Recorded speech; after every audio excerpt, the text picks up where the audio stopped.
आम्हाला त्याचा आनंदच होणार ना. प्रतिक्रिया काय, आनंद होणारच आम्हाला. आणि तसं पाहिलं तर राज ठाकरे साहेबांची त्यामुळे इन्व्हॉल्वमेंट काय होती, काहीच नव्हती. केवळ राजकीय बळी द्यायचा म्हणून तत्कालीन सरकारने त्यांना अडकवलं होतं त्याच्यात. त्यांचं किल्लेदारजी, पण प्रत्यक्ष मनसेनं सहभाग. अतिशय हिंसक आंदोलन केलं होतं, रेल्वेचं सुद्धा मोठ्या प्रमाणात नुकसान केलं होतं. हो ना, हो ना. मनसेच्या ते उत्स्फूर्त आंदोलन होतं आणि मनसेच्या कार्यकर्त्यांनी जर त्या उत्स्फूर्त ते आंदोलन केलं असेल तर त्याच्यात थेट राज ठाकरे साहेबांचा संबंध येत नाही ना. म्हणजे सहभाग येत नाही असं माझं म्हणणं आहे. थेट सहभाग नाही, तर पण मला वाटतं मनसेचे की ते अध्यक्ष आहेत, त्यांची जबाबदारी नाही मग.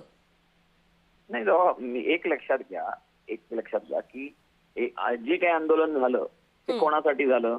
मराठी तरुणांसाठी. नोकऱ्या मिळत नाहीत म्हणून झालं होतं.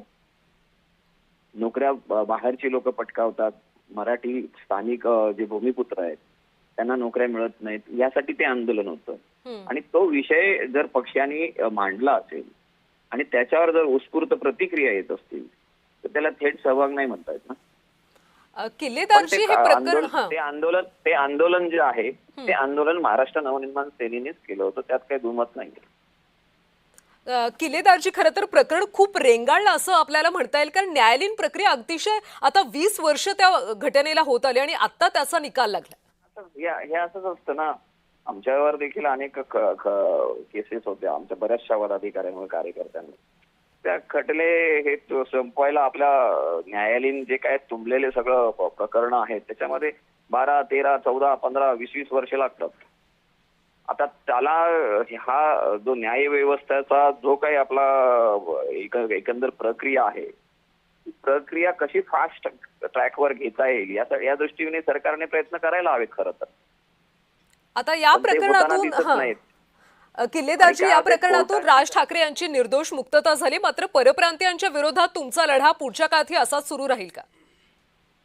मुद्दा परप्रांती हा नुसता नाहीये, भूमिपुत्रांना न्याय मिळायला पाहिजे हा मुद्दा आहे. लक्षात आलं का तुमच्या? आणि भूमिपुत्र जसं आता तो शासनाचा GR आहे की 80% भूमिपुत्रांना सामावून घेतलं गेलं पाहिजे, बरोबर. राज्य शासनाचा हा GR आहे.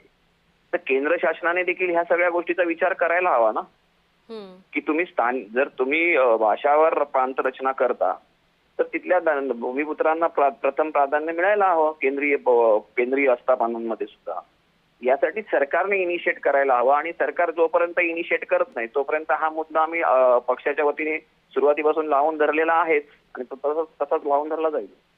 नक्कीच किल्लेदारजी, खूप खूप धन्यवाद ही सविस्तर प्रतिक्रिया दिल्याबद्दल. तर मनसे अध्यक्ष राज ठाकरे यांची 2008 मधल्या आंदोलन प्रकरणातून आता निर्दोष मुक्तता झाली.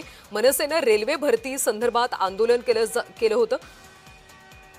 इथल्या भूमिपुत्रांना रोजगार द्या, परप्रांतीयांच्या विरोधातलं हे आंदोलन होतं आणि या सगळ्या आंदोलन प्रकरणी आता राज ठाकरे यांची